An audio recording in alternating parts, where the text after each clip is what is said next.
नमस्कार दोस्तों, आज के हमारे इस वीडियो में हम आपके लिए भोलेनाथ और बूढ़ी माई की एक बहुत सुंदर कहानी लेकर आए हैं। एक समय की बात है, किसी गांव में एक बूढ़ी माई अपने परिवार के साथ रहती थी। वो आंखों से तो अंधी थी, परंतु भोलेनाथ की परम भक्त थी। सुबह शाम वो भोलेनाथ को जल चढ़ाती और पूरे सावन के महीने में व्रत रखती थी।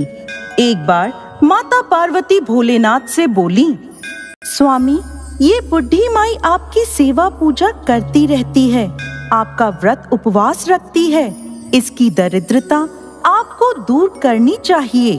पार्वती, इस संसार में हर व्यक्ति अपने अपने कर्मों का ही फल भोगता है। अच्छे कर्मों के फल स्वरूप मनुष्य को सुख समृद्धि मिलती है और बुरे कर्मों के परिणाम स्वरूप दरिद्रता को प्राप्त होता है। लेकिन स्वामी, ये बेचारी आंखों से देख नहीं पाती। दरिद्रता इसके घर में चारों ओर फैली है। इसका पुत्र निसंतान है। आपको इसकी पूजा और उपवास का फल इसे देना होगा। पार्वती जी, अब आपके हट के आगे तो हम मजबूर हो जाते हैं। अब तो इस बूढ़ी माई पर कृपा करनी ही होगी। भोलेनाथ बूढ़ी माई के सामने प्रकट हुए और बोले, बूढ़ी माई, आज तक कभी भी तुमने मुझसे कुछ नहीं मांगा। मैं तेरी पूजा अर्चना से प्रसन्न हुआ। मांगो, मांगो, क्या मांगती हो? प्रभु, आप मेरी पूजा से प्रसन्न हैं। इसके अलावा मुझे कुछ नहीं चाहिए।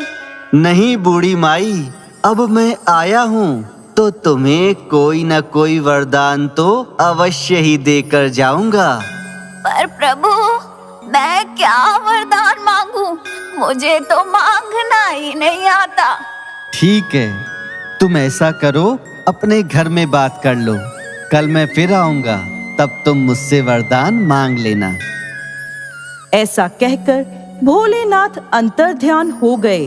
बूढ़ी माई ने अपने परिवार को सारी बात बता दी और बोली, कल भोलेनाथ फिर आएंगे तो मैं उनसे क्या वर मांगू?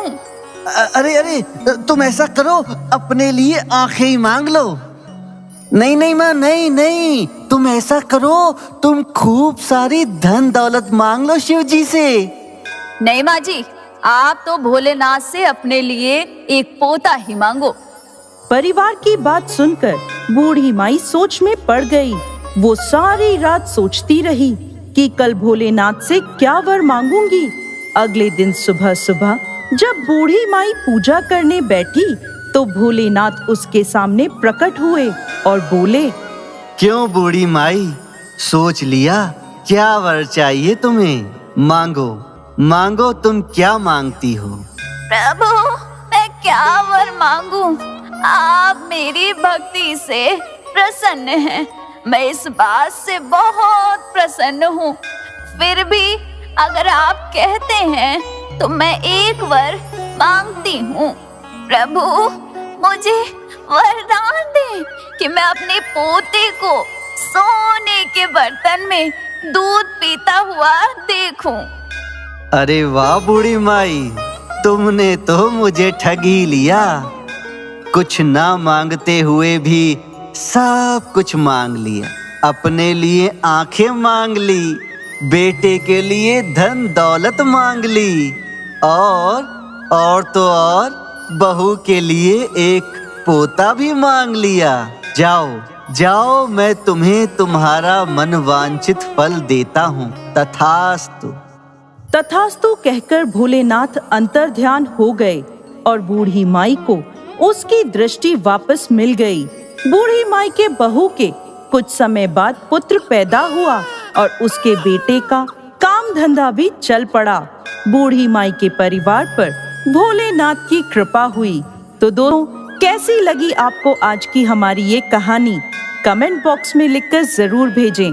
साथ ही साथ आपके अपने चैनल व्रत पर्व त्योहार को सब्सक्राइब जरूर करें। जय भोलेनाथ।